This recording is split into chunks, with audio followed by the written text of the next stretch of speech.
And when you speak about your culture, you're obviously talking about Mesoamerica and the peoples, the indigenous peoples of that region. Right. Where did those people come from? Meaning what we know as Aztecs and Mayans and so forth. What is the haplo or origination of those people? Okay, so what they teach you in school is, everybody, most of the world knows that it's an indoctrination. You're getting put into school so they could tell you who you are. They could give you your dietary plan, tell you what food groups are good for you. They give you these options, and they're options of what you can be when you grow up. They never tell you to do whatever you want to do, whatever, your spirit or God tells you that you should be or whatever.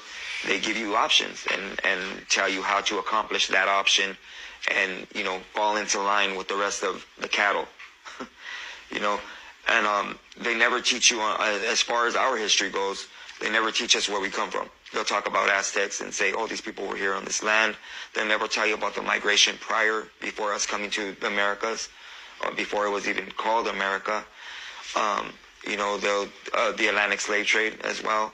They tell a group of people that they're from this land, when in fact they're not.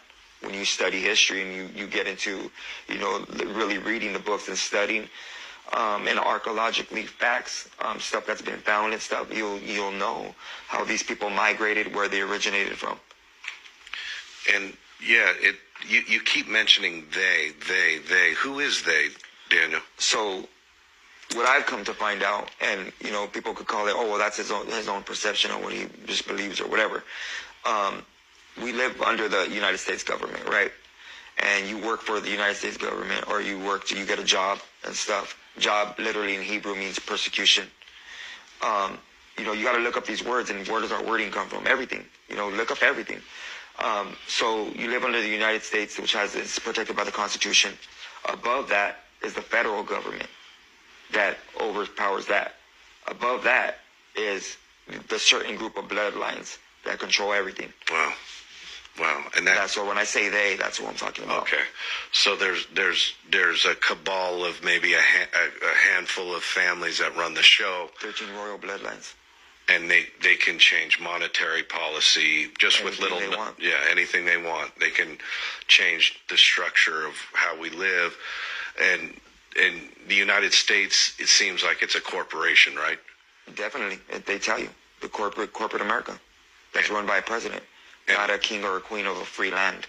So we're living in a corporation that's like a tax farm, mm-hmm. right? And they're taxing us. You're born into slavery, literally. Yeah. And someone said that our Social Security numbers traded on Wall Street. Is that true, or is that? You're literally, you can go to freedompool.com and look up what your birth certificate means. It's literally a contract that binds your biological body over to the federal government. You're then issued your stock number or bond number, which is located on your birth certificate or your social number. And you could type that into the New York Stock Exchange and find out how much you're worth. Each of you is at a different price.